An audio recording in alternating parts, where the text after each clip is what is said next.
is your ask big enough? So obviously somewhere when you created this year of like expansive awesomeness, you asked for that in a way, whether it was you were cognitively asking for it or whether it was something that energetically you were made this demand. I'm ready. I'm ready to create something in the world. Oftentimes, when you get to that point where it feels like everything just drops off, it's because two things.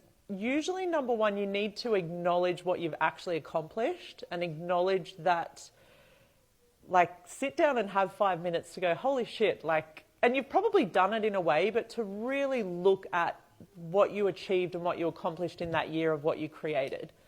And then go, okay, we made up a word in Access. Francesca Fiorentini, who is the head of the translation department, her first language is Italian. So English sometimes is, I love hearing her talk. She makes up words and mixes her words, and she's my boss, one of my bosses, and I could listen to her talk all day. She would get up at the microphone and say this word, acknowledgize, because she got confused between acknowledge and actualize, like these two words. So she kind of put them together.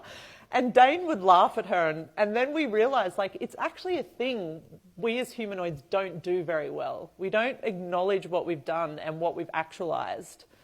So what if you had a moment to acknowledgize everything you did in that year and then say, okay, now my ask is going to be, you know, what could you ask for? Twice as much as that?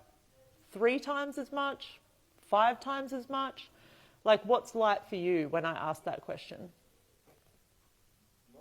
Yeah, 10 times. Perfect.